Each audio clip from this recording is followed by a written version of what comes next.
Man, the past week or so has been pretty crazy for me. Um, the store that I work at, which is basically a gift shop, for lack of a better term, um, was short-staffed for the majority of the week, including throughout Memorial Day weekend, which is of course a big holiday weekend where people want to go around and walk around and do outdoor activities. It's the beginning of summer, and my store was short staffed because about four people was it? Yeah, about four people decided to go on a week long holiday out of the country. So they're completely gone. They are completely unavailable, which is fine. I mean, they work hard. They deserve a break. But at the same time, on the same week, four other people that I work with caught COVID-19. So now they're unavailable for the entire week because they have to wait and do proper quarantine. They have to get tested. I think two of them tested positive a second time, so we have to wait for them to test negative after another week. And then I've got a few of my coworkers who are parents who couldn't come in some days because they couldn't find babysitters for their children. So pretty much half of my workforce at my job was not available during this holiday weekend. Really, the whole holiday week. And I'm kind of lucky that we weren't as busy as we could have been, but it doesn't change the fact that I still had to work um, 6 days a week, or a 6 day kind of like run, because usually the schedule was 5 days, and I had to cover someone's shift on my day off last minute, which gave me an extra day. It gave me a 6 day work streak. I mean, the overtime was great, so at least I got compensated for my time. But the fact that I had to wait so long for a proper day off, given the situation, just doesn't help. And the fact that the store was understaffed, meaning that I had to run around doing more than I usually do, which nobody really asked me to do, but I'm Mr. Reliable. I always, try my best to help out. So of course I'm bouncing around trying to keep things in order, trying to help people. And I still come home. I come home mentally exhausted, I come home tired. My feet hurt because I've been running across the linoleum all day. I still come home and I still have to write. And any of you out there who are creative types, who have either like a side gig or a passion project, or you just have these big plans for the future, you understand what I'm talking about. You do what you have to do to survive, which is that safe, secure employment, that 9 to 5, that sort of like wage style job, because that's guaranteed money. As long as you put in the work, you show up, you follow the rules, you get a paycheck. I can afford this place. I can afford the food in my fridge and clean clothes. That's how I survive. But not what I want to do as a career, not what I want for my life. That's what the writing is for.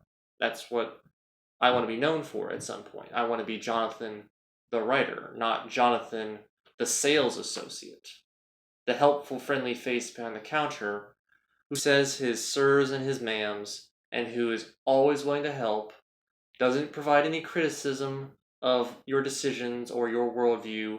I'm not there to tell you what to buy, I'm just there to help you buy it. And I don't want to live like that forever. I don't want that to be how I spend the majority of my life. Which is why I come home even when I'm completely dog tired and I still write. I still try to put in the effort to get this project finished, to get this book written. And honestly, this week I have not been as productive as I could have been. And I don't know how I should feel about that. Is it okay to not work as hard on the thing that's important to me because I'm exhausted? Or should I work even harder than usual because I'm tired of being exhausted? And the faster I get this done, the sooner I can leave the 9 to 5 job and pursue my own career. It's just, I'm feeling a bit of imposter syndrome. I'm doubting myself as a writer because I don't have anything to reinforce my career as a writer just yet. I'm still writing my debut novel. Not a lot of people have read transcripts of the book. I've only given a few people a few chapters. A lot of great criticism, but also a lot of good, reviews, even though the reviews are minimal. It's one of those things where you don't fully understand the fruits of your labor until the very end, you know? And you only get to the very end by putting in as much work as you can. You have to go the full Monty and commit and get 100% complete in order to even understand the value of your work. I have to finish the entire manuscript, which is the entire written book. I have to get that edited by no less than 3 editors, 3 different types of editors. I have to get the book sent to print. I have to get it formatted. I have to get it made into either a digital copy so it can be read on a device or into a paperback or hardback version. I have to get cover art. I have to get it into certain markets so it can be sold to people. I might have to start my own company so that I have like a legal means of sale, so I can manage the taxation in regards to this extra income of mine and retail or resale or whatever you want to call it. And it's only after my book is ready to purchase, only after I've done the writing, the editing, the marketing, and it's finally out there, that I can see the full results of all my hard work. Does it sell? Does it flop? Will I be remembered as an author or just another guy who works in a store who had just this hobby he pursued? It's just working as hard as I have been is really getting to me. And I don't want to give up just because it's not like really progressing that much at the moment. I I don't know. I'm too exhausted to even think right now, to be quite honest. It's just, if anyone who's a creative person who has a side gig, if you understand what I'm going through, then you know just like all the frustration involved in it. You put in 110% at the place that you don't want to be at, so that you have a comfortable place to live and you have a comfortable life. You have the means to work on the thing you want to work on. This store that I'm at pays my house. It pays my electricity. It pays my internet connection. It pays for my book.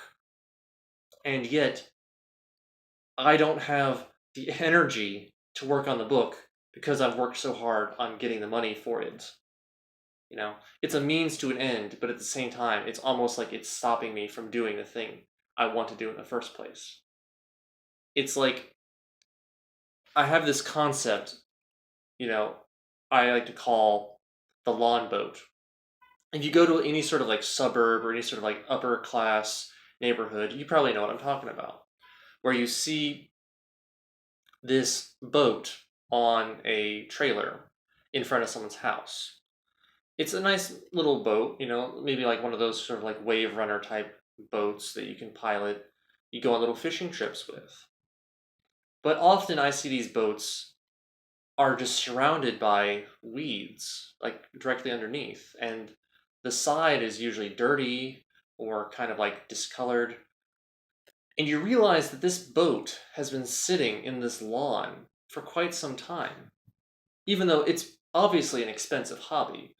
Not everyone owns a boat. Hardly anyone owns a boat. It's a luxury vehicle. It's a luxury it, it's a luxury pastime to go boating. And it makes me think, well, this guy's probably got a pretty good job, in order to afford a boat. But given the state of his boat, I doubt that he actually gets to use it. It's ironic that he works so hard to pay for the boat, and yet it is all of his hard work and all of his time at his job that takes away from getting to use said boat.